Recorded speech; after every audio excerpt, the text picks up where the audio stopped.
Village of Wheeling special meeting is called to order. Please stand for the pledge. I pledge allegiance to the flag of the United States of America and to the republic for which it stands, one nation, under God, indivisible, with liberty and justice for all. Roll call, please. Trustee Argyris. Here. Trustee Brady. Here. Trustee Hyde. Here. Trustee Vogel. Trustee Here. Here. Trustee Lang. Here. President Abiscato. Here. Approval of the minutes of the regular meeting of September 4th. So moved. Motion made by Trustee Argyris, second by Trustee Vogel. Roll call, please. Trustee Argyris. Yes. Trustee Brady. Yes. Trustee Hyde. Yes. Trustee Vogel. Yes. Trustee Here. Yes. Trustee Lang. Yes. President Abiscato. Yes. Mr. Fondilis, do we have any changes to the agenda? No, Madam President. Thank you. Proclamations, Fire Prevention Week. Didn't do it. Okay. Fire Prevention Week, October 7th through the 13th, 2012.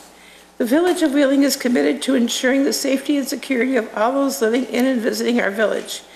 Fire is a serious public safety concern both locally and nationally, and homes are the locations where people are at greatest risk from fire. According to the latest research from the nonprofit National Fire Protection Association, home fires killed more than 2,600 people in the United States in 2010, and fire departments in the United States responded to more than 369,000 home fires. Residents who have planned and practiced a home fire escape plan are more prepared and will therefore be more likely to survive a fire. Almost 3/4 of Americans have an escape plan. However, less than half have actually practiced it. 1/3 of American households with an escape plan estimate they would have at least 6 minutes before a fire in their home would become life-threatening, although the actual time available is often less. Working smoke alarms cut the risk of dying in reported home fires in half. Wheeling's first responders are dedicated to reducing the occurrences of home fires and home fire injuries through prevention and protection education. Wheeling's residents are responsive to public education measures and are able to take personal steps to increase their safety from fire, especially in their homes. The 2012 Fire Prevention Week theme is Have Two Ways Out effectively serves to remind us to develop and practice a home fire escape plan during Fire Prevention Week and year-round. Judy Abiscato, President of the Village of Wheeling, do hereby proclaim October 7th through the 13th, 2012 as Fire Prevention Week in the Village of Wheeling, and urges our residents to practice their home fire escape plans and to support the many public safety activities and efforts of Wheeling's Fire and Emergency Service. Thank you.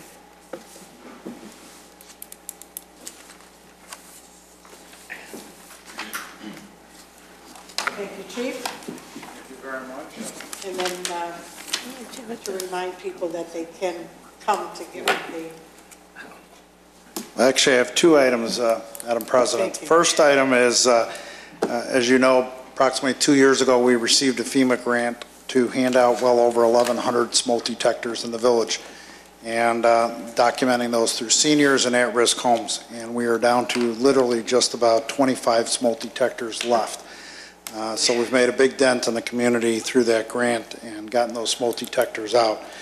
The second thing I just want to mention is there's a lot we can learn from nature.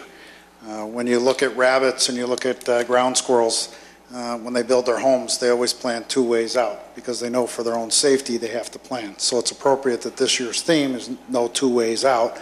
And again, something we can learn from nature is knowing how to get out of our homes and having 2 different ways, because sometimes that way it could be blocked by fire. So thank you very much, Madam President. Thank you.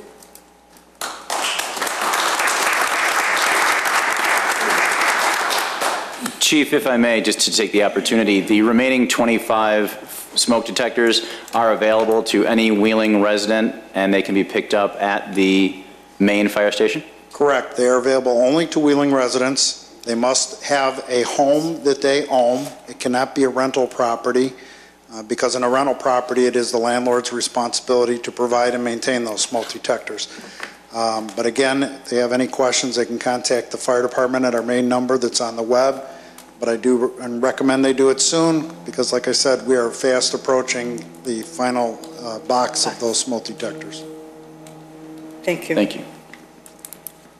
Citizens' concerns and comments? Members of the general public may address the board with concerns or comments regarding relevant issues. The person submitting a petition, concern, or other comment shall be allotted 5 minutes to present their points. Mr. Rosen, who are you? Okay. Thank you, Elaine. Fellow members of the Village of Wheeling, I'm here as probably one of about 25 members of the Wheeling Rotary Club. We've been around for many years, as most of you know. And I just want to let everybody know, including yourselves, as well as anybody watching on television, that the Rotary is a non-for-profit. Everybody that is a Rotarian, there's no payment of any salaries. Every dollar that goes into Rotary goes out to our community or out to the world. One of the things we're trying to do is eradicate polio, so we do that on a world basis, and we're down to only 2 countries left that have that. Not that we do that just ourselves, but all the Rotarians. But we have specifically other monies that we do get from the public is used to help our own community. And this last year, what we made a real big impact is on Wolf Road, we opened up the Wheeling Food Pantry. We've done it in conjunction with yourselves as well as a few other people, and we thank you for that. But that's where that kind of money goes. And in talking about the Wheeling Rotary, I just wanted to also mention that every year we have one big fundraiser. And without these funds, we can't go out to the public and do good for the community. And that's coming up on October 11th. It's our normal Rotarian charitable event. It starts at 6:30, dinner at 7 o'clock, and it's going to be held at Chevy Chase Country Club on October 11th. That's a week from a week from Thursday. Thank you. A week from Thursday. Also included with that is we will be selling or giving away, not giving away, but asking you to purchase raffle tickets, $100 a piece. The odds of winning $5,000 are greatly enhanced over buying a lottery ticket or anything such as that. So I would encourage anybody that sees a Rotarian or knows Rotarian that you might want to consider taking a shot for $100 and buying a raffle ticket from us. Even if you don't, come on, go to our dinner Thursday, October 11th. Again, those funds that we collect on that night go back to our community basically, and I thank you for giving me this time. I'd like to see if I could maybe leave some of these here. I don't know if you could post them anywhere here. Is that possible? We have a public forum downstairs, sure. Just leave them on this desk here, be okay? Absolutely. Okay. All right, well, have a good evening, and thank you. That's all, Madam President. Thank you. Staff report by our Assistant Public Works Director, Christine Bajer. Thank you. The following traffic control measures are scheduled for Stage 2 of IDOT's Wolf Road Bridge Replacement Program over Palatine Road. From Friday evening, October 5th, at 9:00 p.m. until 3:00 a.m. Sunday morning, October 7th, with weather permitting, Palatine Road express lanes will be completely shut down. Traffic will be detoured through the Palatine frontage roads. From 3:00 a.m. Sunday, October 7 until 3:00 a.m. Sunday, October 14, the lane closest to the center in each direction on Palatine Road Expressway will be closed. Advanced message signs will be posted along Palatine Road leading up to the affected areas to notify and warn the public. Information about this project, detour route, and traffic control measures are also posted on the cable channel and under local news on the village's website. Also, as an update to the water meter upgrade program, water customers will begin receiving a letter this week for the village's water meter upgrade program. There's no charge for this upgrade. The upgrade installations will be performed by the village's contractor, United Meters Incorporated. Additional information regarding the program can be found in the letters, but if anyone has any further questions, they may also contact Public Works directly at 847-279-6928. Thank you. I got a question regarding that, if I may. Yes. Is there a chance you can maybe get a hold of IDOT and do something with the signalization over there at Wolf and Palatine Road when the closures occur? Last time they did that, Traffic was backed up all the way to Sanders Road going westbound. It was ridiculous because the signalization is so short there, going east and west. Something's got to be done there. You got to expedite the traffic a lot quicker through that frontage road by the bridge there at Wolf Road. Okay, we'll try Please. contacting them. Because it was so bad. And that was at 9 o'clock at night. It was backed up to Sanders Road. Okay. Thanks. Thank you. Consent agenda? All items listed on the consent agenda are considered to be routine by the village board and will be enacted by one motion. There will be no separate discussion of these items unless a board member or citizen so requests, in which event the item will be removed from the general order of business and considered after all other agenda items. Do I have a motion? So moved. Motion made by trustee Lang, second by trustee Vogel. Roll call, please.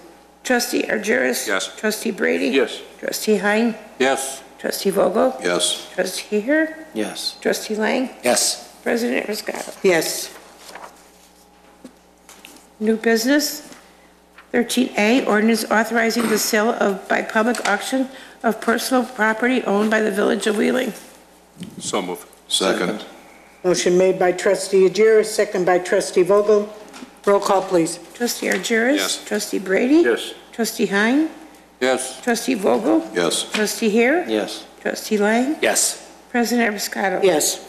13B, ordinance amending the Village of Wheeling Municipal Code Section 17.33.30 and adopting by reference the Lake County Watershed Development Ordinance. Our village attorney, Greg Smith, do you have some addition before we have a motion? I do, Madam President. Before you this evening is an amendment to the village code that would incorporate the recently adopted standards for the Lake County Watershed Development System. The Lake County Board adopted these new requirements in July of this year, and they set a 90-day deadline for communities that have jurisdictions in Lake County to also adopt their standards.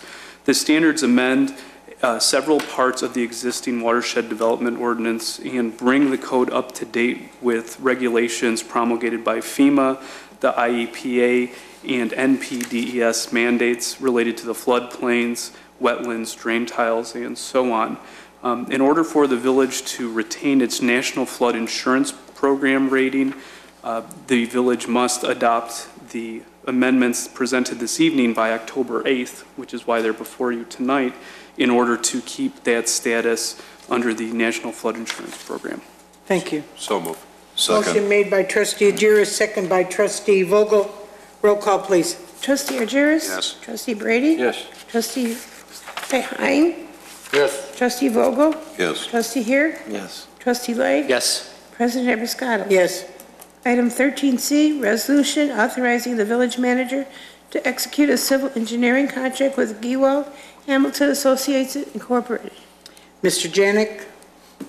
Thank you, Madam President. This proposed contract has to do with the 5.8 acres of property the village owns north of Meadow Lane and south of the diversionary channel. Last week, the board approved a contract for a wetland consultant on the very same property. This contract is for the civil engineering work that would be required after we determine that the wetlands that are on the property are not large enough to allow civil engineering work to be designed on the property. I'm happy to tell you that the wetland work has been already done. Delineation of the wetlands has taken place during the past week. It appears that there is enough property left for civil engineering studies to be undertaken on this property. This proposal is in two phases, just like the wetland proposal was. The first phase, the consultant will provide some studies relative to the size of a general stormwater management that could be proposed on the site in consideration of the wetlands that have already been delineated. At that time, I would bring to the board an idea of cost and size of these potential stormwater management facilities, and then you would make the decision whether to go forward for the rest of the contract. Do you have any questions, or do I have a motion? So move. Second. Motion made by trustee Agiris, second by trustee Lang. Roll call, please. Trustee Argyris? Yes. Trustee Brady? Yes. Trustee Heim? Yes. Trustee Vogel? Yes. Trustee Here? Yes. Trustee Lang? Yes. President Everscott. Yes. Item 13D, ordinance granting site plan and appearance approval for a new hangar building at 1062 South Milwaukee Avenue, docket number PC 12-23. Mr. Janik.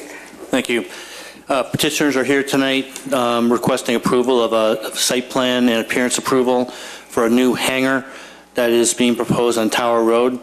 On the screen in front of you, you see an aerial location of the proposed hangar. The petitioners went before the Planning Commission where they received the unanimous approval. The hangar is approximately 21,000 square feet in size, including 5,000 square feet of office space and the rest for storing of airplanes. The petitioners are here tonight for any questions. Do we have any questions? I have one, if I may. Would the petitioner please come forward? Thank you. State your name, please. My name is Torrey Schultz. I'm with Engberg Anderson. We're the architect. Hi, Tori. I guess this is more of a question with staff. During the Plan Commission meeting, I know the topic of sidewalks came up. And with international aviation to the west, whose responsibility? Is it the airport responsibility to possibly put sidewalks in that area there, or what? You're seeing more and more development being done there. You have the tower there. You have a huge FBO with Signature there. You got a bus stop on Milwaukee Avenue. I'm seeing more and more foot traffic on Tower Road going to these facilities with no sidewalks or streets. What's the game plan for over there? Well, there's been substantial development along Tower Road. Sidewalks were not required as part of the previous hangars. As was mentioned at the Planning Commission meeting, the requirement for sidewalks is when there's a subdivision of land and then proposed development. The Planning Commission did mention, or there was discussion about sidewalks at the Planning Commission meeting, but the code does not require it in this particular case. There are no other sidewalks on Airport Road. Part of the question is, these are all airport uses, hangar uses. Do we want foot traffic on Tower Road with these hangars? It's not a normal sort of office or industrial use area where there are a lot of employees. But the base question was, when are sidewalks required? And as far as I understand the code right now, it's when there's a subdivision of land. So if your question is who's going to be responsible for putting in sidewalks, they haven't been required previously. If the board believes that sidewalks should be put in as part of this project, I mean that's a question for you guys. But as looking at the code, I can't tell, or these petitioners have not been required to as part of the report or as part of our code to put them in. Okay. Answer me this then. Through the years, for areas that weren't required to put in sidewalks, and the recommendation from the Plan Commission through the years has always come back to put sidewalks or contribute into a sidewalk fund, whether it's in the industrial parks, whether it's along the commercial corridors or what have you. There's been sidewalks going on in this town for the last 12 years that I know of. That's correct. For areas that never had sidewalks. Some of those areas are areas where maybe sidewalks weren't put in, but there is a lot of foot traffic. There are a lot of pedestrians, a lot of employees in the area, and so when new buildings came before the Planning Commission and the board, or new or expanded buildings, it was requested to put the sidewalks in. It wasn't required as part of code, but it was requested, and that's when the sidewalks were installed. So why wouldn't the request be followed through on something like this? And I know where you're talking about in a lot of the industrial park area. There really isn't a lot of foot traffic. A lot of people actually drive there or get transportation to those facilities. Unlike this, you can have people here that can take the bus and get off at Tower Road over there and walk there. There's plans for a lot of stuff that's going to happen over here that's airport uses for future development. The 94th we've talked about and a lot of other things that you're going to see more and more foot traffic, I believe. And why wouldn't we prepare ourselves to do that now versus the airport, or better yet, the village having to put it in later? Well, all I can say is that there were other hangars. This topic didn't come up with those when it came up on this particular hangar, my feeling is, Planning Commission can ask for it, you can ask for them, petitioners are here tonight, but as a matter of code, it wasn't required. I don't know how anybody else feels, but to me, I don't know. Did we do an injustice for everybody else through the years that came here? And because of a request that wasn't in the code, they contribute to it or put them in? I mean, we put thousands of miles of sidewalks throughout this community. And according to what you're saying now, according to the code, they really didn't have to, but it was a request by the Plan Commission to do so, and they did. Mark, if I may answer, I think there's a couple different questions happening and answers being discussed. Particular to this site, as Mr. Janik said, the board can certainly request that sidewalks be put in or a contribution to the sidewalk fund be made. As we've discussed in the past, the idea of the sidewalk fund is still one that is being worked on, and as I've updated the board, that is something that we're currently working on as part of the non-motorized transportation plan that is going to be concluded early in 2013 and then run past both the Plan Commission and the Village Board to finally create a real plan for what the sidewalks are, not just financially, meaning a sidewalk fund, but what is the real plan for sidewalks in this community. So I think there are two issues going on specific to this particular parcel, and then the idea of what has happened with sidewalks in the past and the use of the sidewalk fund to make sure that anyone who was asked to, or by code required to make a contribution to the sidewalk fund, did so, and those monies were used appropriately to install sidewalks according to a plan. So I think there are two answers there. So we'll get an answer on what's in the sidewalk fund at that point. The sidewalk fund doesn't hold a substantial amount of money because the sidewalk fund goes to every year's annual project for sidewalk installation. It's each person is paying a proportional share. But people who've contributed through the years have contributed into a sidewalk fund. Correct. Do we have an accounting of what those dollars are? Oh, absolutely. That's what I'm asking. Absolutely. Do you do the sidewalk master plan? Absolutely we do. But the bottom line is, if it is determined to put sidewalks along Tower Road, it's going to be on the taxpayer's dime, not the developers, because it's too late. I think the board can ask that a contribution be made. If you're asking for a codified rule, that would be correct. Okay. Madam President? Yes, Trustee Brady. Just to build on that a little bit, we don't have a specific fund for sidewalks, so how can you tell how much money there is for sidewalks? We've never had a specific. It goes in the general fund when we take a contribution. There is still an accounting for monies received. Because every time we've ever asked, nobody knew. Well, that just goes in the general fund. No, we don't know what we got in there. We don't know what we collected. So, part of the discussion when we went through this whole streetscape thing, and sidewalks was a big part of it, was that we were going to establish, and I hate to bore you, but this is something, as long as we're on this subject, we were going to establish priorities, a priority list of the areas that we desperately need sidewalks, and we could take these funds and use them there. We're still waiting for that list. You said it's going to take till next year to get that list, plus the establishment of a specific fund that this money would go into so we could install these sidewalks as needed. And the whole thing is, you say, well, you don't need sidewalks here. I was told for years we don't need sidewalks in the Chaddock Industrial Park, but yet you go through there any time during the year and you see dozens and dozens of people walking at lunchtime. You'll see people getting dropped off on Wolf Road or on Hintz Road, walking in because the people that are giving them a ride drop them off at the main street and they got to walk to work, and they're walking down the street because there's no sidewalks. We need sidewalks everywhere. And the fact that I was shocked.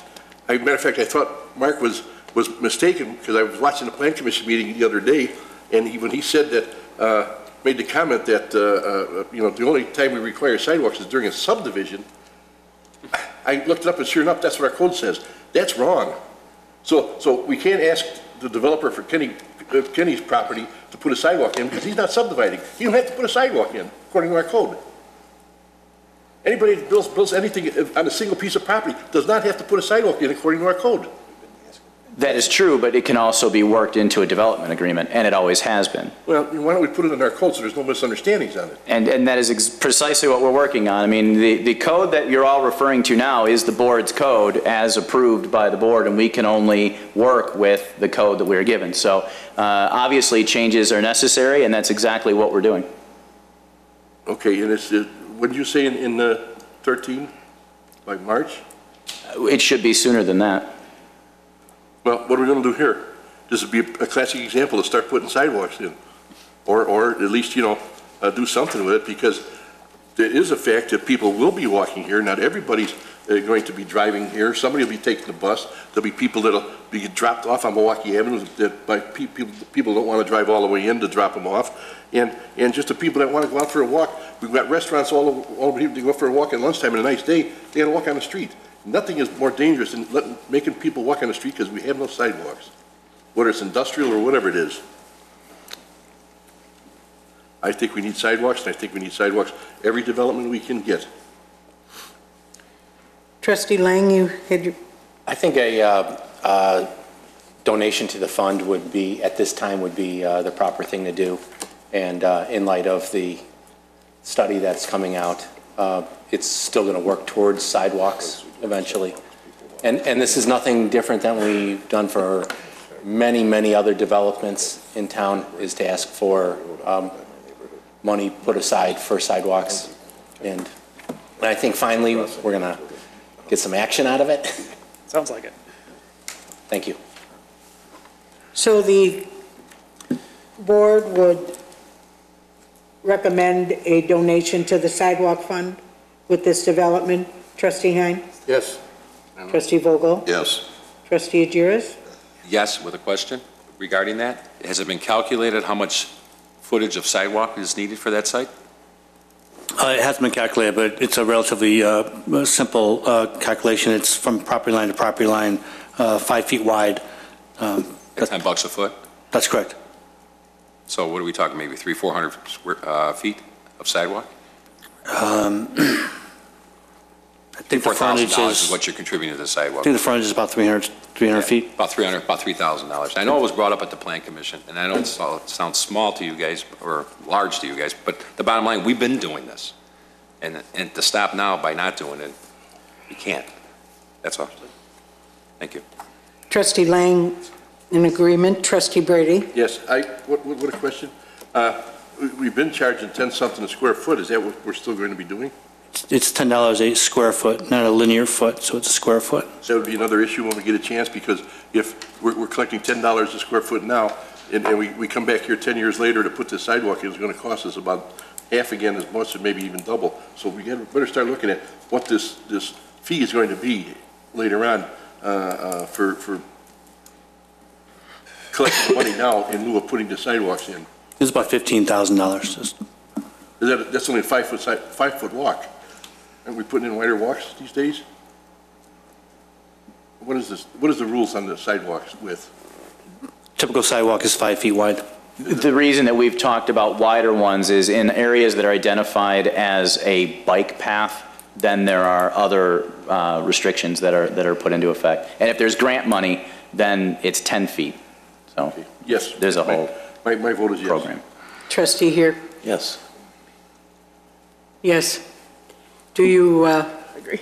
Do you agree? I guess that's Yes. that's what we've presented now. We will contribute to the fund.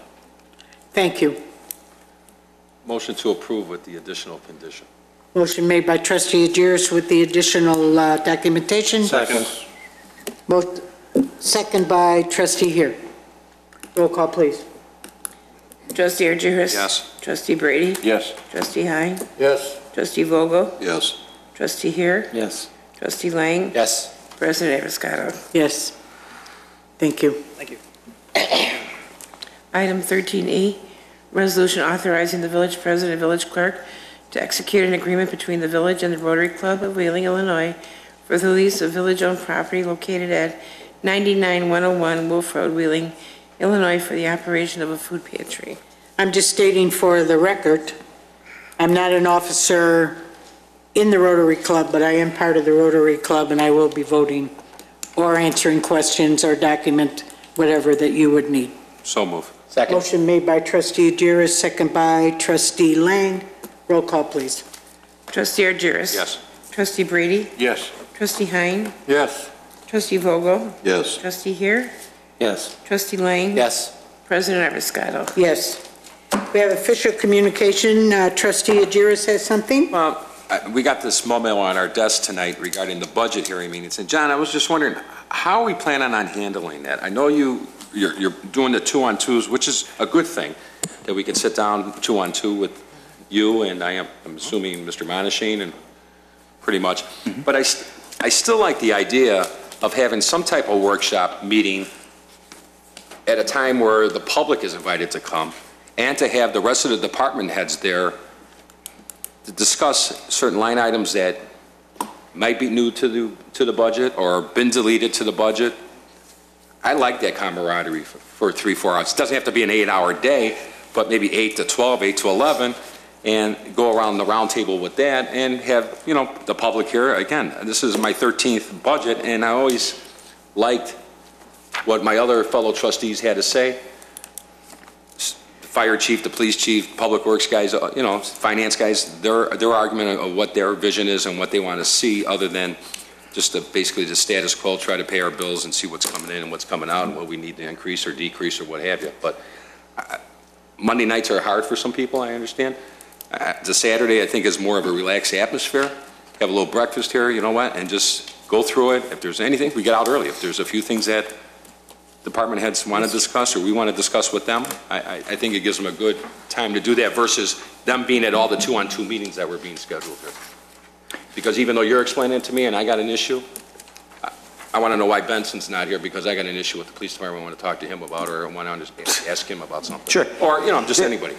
There are two answers. It's a theme. There are two answers to your question. Okay. Of course, whatever the board would like is what we will do. In fact, we have a Saturday meeting on hold for November 3rd. So if the board would like to do a Saturday meeting, we can absolutely do that.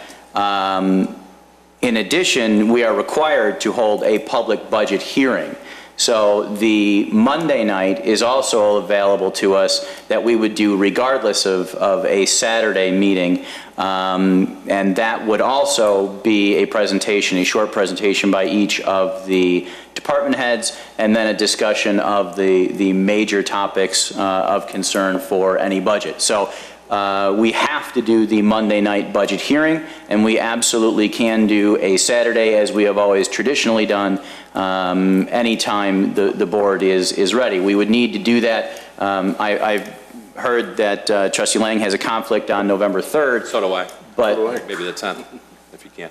The 10th would be better. we can do the 10th. We have a budget hearing that's pretty solid, and I'm sorry, this is going to take a bit of a back and forth, for November 12th, because we have certain deadlines that we have to meet with the state. Michael, will we be able to turn around any information received on Saturday, November 10th, fast enough for a budget hearing on November 12th? Well, and I would imagine, I guess I'm going to answer my own question. You got to the end of December. The November 12th meeting is to talk about the property tax levy, not the budget. So depending on what comes out of the meeting on the 10th, that I wouldn't be able to turn that around for the 12th. But it's just a discussion at that point. So that schedule should work. It's kind of tight, but. And I imagine with the 2-on-2s that I would hope that you would make us aware of whatever concerns you have so that we can address them on the 10th and move forward pretty quickly. And when are we getting the documents? When are we going to get the budget? Michael? Sorry. We are planning on sending the proposed budget to the board on October 11th. Okay. So 2 weeks prior to the first meeting? Yes. 2-on-2s, okay. So November 10th, we're having a meeting on a Saturday? Madam President? Yes. I am not, I don't always, nor do I agree with the 2-on-2s. I think I tend to, would like to hear what my colleagues have to say And I know I've always been against that. I don't think it's appropriate that two meet, then another two meet, then another two meet. I like to hear what comes out of everybody's mouth. And that's why, I can't make any of these sessions because they're in the morning and the mid-afternoon, so I wouldn't be making them at all anyway. But I just want to go on record to say I've never been in favor of two-on-two meetings for this, especially a budget. We don't have to hold them. Pardon me? We don't have to hold them. Well, we won't have to hold them. We'll have the budget hearing on November 10th. And that'll be okay by me. And that would be an all-day session. The only reason the two-on-two did come up is because last year somebody recommended that they would like a two-on-two, so that's why the staff was trying to make things easier for that time. But November 10th then, if that would meet with Manager Fondilas, We will make it we'll have a happen. complete meeting on November 10th. That's fine. And maybe keep the options open. If I wanted to do a two-on-two with you, or we have concerns that I want to go over with the budget before the 10th meeting, so I'm better prepared or better understanding, these course, options that- should be open to Well, anyone. that's always open. Absolutely. Well, to set these dates, this is your time, this is your schedule that works for staff. And if any one of us want to meet with you regarding the budget after we have a couple of weeks under our belt, so we are better prepared for November 10th, I think these options should be open. Well, they would be open, Trustee No, I- Agiris. Okay, just don't pencil anything in. I don't have one of those, so He gave it to us tonight. It's well, on my I desk. I There didn't you go. grab it from there, so that's all right. That's what he That's all right. asked. Thank you. It's not a problem. Okay. November 10th, and you'll send us the time, Absolutely. We usually start at 8:30. correct? And 8:30, usually it runs till 3:30, 4:30. A couple times it's been till 5 o'clock. So plan on that particular day on November 10th, and then November 12th, we have the levy. Is that correct? On the Monday. Right, that's correct. All right. Thank you. No, it's all right. Do we have anything else? If not, approval of the bills of September 13th through September 26th. So moved. Motion made by Trustee Agiris, Second. second by Trustee Here. Roll call, please. Trustee Agiris? Yes. Trustee Brady? Yes. Trustee Heim? Yes. Trustee Vogel? Yes. Trustee Here? Yes. Trustee Lang? Yes. President Abiscato? Yes. We have no executive session, so do I have a motion to adjourn? So move. Motion made by Trustee Brady, second by Trustee Here. Roll call, please. Trustee Agiris? Yes. Trustee Brady? Yes. Trustee Heim? Yes. Trustee Vogel? Yes. Trustee Here? Yes. Trustee Lang? Yes. President Abiscato? Yes. Go Bears. I made it. Yeah, you did. They give you my. Of course you did.